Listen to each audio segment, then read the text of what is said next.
Pernah kepikiran nggak soal satu teka-teki besar di dunia keuangan? Semacam labirin rumit yang ngejebak jutaan orang. Nah, hari ini kita bakal bedah bareng-bareng apa itu yang namanya paradoks kredit. Hai Sobat Bankir Muda, wah pas banget nih, terutama buat kalian yang nantinya bakal jadi arsitek keuangan masa depan. Topik kali ini relevan banget buat kalian. Nah, ini dia pertanyaan intinya. Kedengarannya ironis banget kan? Orang yang paling butuh uang, yang berjuang paling keras buat keluar dari kemiskinan, malah paling susah dapat pinjaman dari bank. Pintunya seolah tertutup rapat buat mereka. Yuk kita cari tahu kenapa ini bisa terjadi. Oke, ini dia peta jalan kita hari ini. Pertama, kita masuk dulu ke labirinnya, terus kita cari tahu kenapa pintunya ketutup. Abis itu kita bedah inti paradoksnya, cari jalan keluar baru, dan terakhir, kita mikirin gimana caranya bangun sistem yang lebih adil. Siap?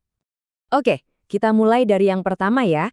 Kita coba masuk dan pahami dulu apa sih labirin keuangan ini. Semuanya itu berawal dari satu konsep kunci. Namanya eksklusi keuangan. Dan ini bukan sekedar istilah teknis di buku ya, ini tuh realita pahit.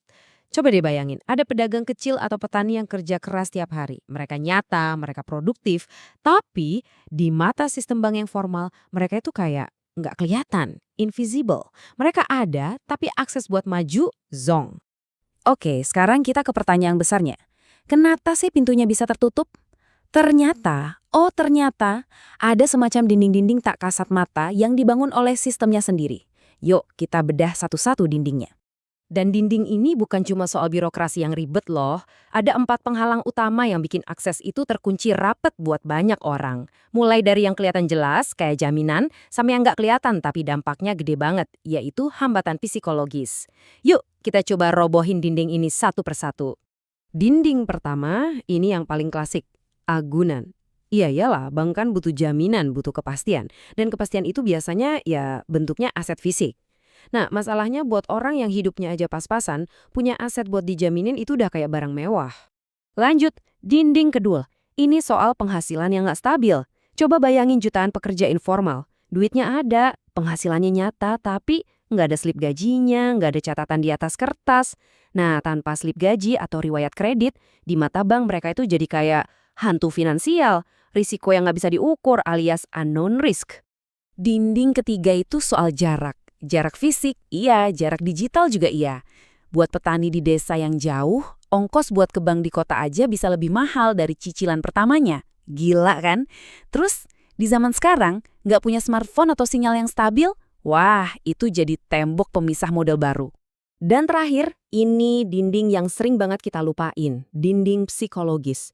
Coba bayangin deh, kita masuk ke gedung bank yang keren, megah, dingin, terus disodorin formulir yang isinya istilah aneh-aneh. Rasa minder, takut salah, itu bisa bikin niat minjem langsung ciut, bahkan sebelum mulai ngisi formulir. Oke, kita udah lihat ya dinding-dinding penghalangnya. Sekarang yuk kita gali lebih dalam lagi. Kita cari tahu apa sih jantung dari masalah ini. Inti dari paradoks yang jujur aja kejam banget ini. Coba deh resapi kalimat ini baik-baik. Ini bener-bener intinya. Semakin sedikit uang yang kamu punya, justru semakin mahal harga uang itu buat kamu. Aneh kan? Kok bisa gitu? Nah, ini dia perbandingannya. Biar jelas, buat bank, nasabah yang penghasilannya rendah itu dianggap risiko tinggi. Nah, buat ngibangin risiko itu, bank nambahin biaya ekstra. Namanya premi risiko, yang dibebanin ke bunga. Anggap aja kayak asuransi buat bank. Hasilnya, orang yang paling nggak punya duit malah harus bayar bunga lebih mahal buat tiap rupiah yang dipinjam. Inilah lingkaran setan yang susah banget diputusin. Tapi, jangan pesimis dulu. Setelah kita tahu semua dinding di labirin ini, pertanyaannya kan gimana cara ngerobohinnya? Setiap labirin itu pasti ada jalan keluarnya kok.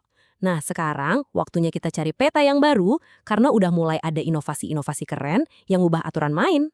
Salah satu terobosan terbesarnya adalah Alternative Credit Scoring atau ACS.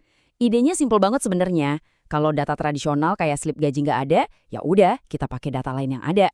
Siapa sangka, ternyata cara kita bayar tagihan listrik atau beli pulsa itu bisa jadi cerminan kedisiplinan finansial kita loh. Gini cara kerjanya. Jadi daripada cuma nyari slip gaji, sistem ini ngumpulin jejak-jejak digital kita sehari-hari. Contohnya, bayar tagihan tepat waktu. Nah, dari situ algoritma canggih bakal nganalisis polanya buat membangun profil kepercayaan. Hasil akhirnya, skor kredit yang jauh lebih adil, yang akhirnya bisa melihat orang-orang yang selama ini tak terlihat oleh sistem. Dan ada lagi nih sebuah revolusi pemikiran yang lain, dipelopori sama Grameen Bank.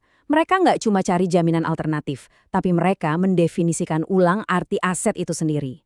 Jaminannya bukan lagi tanah atau bangunan, tapi modal sosial.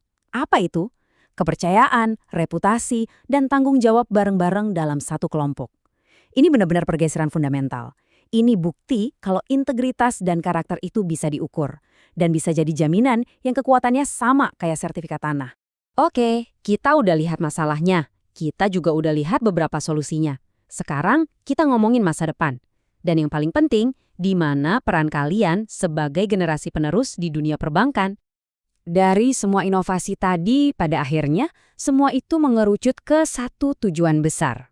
Dan ini poin yang paling penting buat dicatat. Tujuannya itu bukan buat nurunin standar bank, bukan. Ini soal evolusi. Tujuannya adalah membangun sebuah ekosistem yang benar-benar baru. Ekosistem di mana resiko itu bisa diukur dengan cara yang lebih cerdas, lebih lengkap, dan yang terpenting, lebih manusiawi. Nah, ini jadi pertanyaan terakhir buat kalian semua. Peta-peta baru emang lagi digambar, tapi labirin ini masih rumit. Sebagai calon arsitek keuangan masa depan, inovasi apa sih yang bakal kalian ciptain buat ngebuka labirin ini buat semua orang? Gimana caranya kalian mastiin pintu bank itu kebuka buat siapa aja, bukan cuma buat segelintir orang? Coba deh pikirin, karena masa depan perbankan yang adil dan inklusif itu ada di tangan kalian.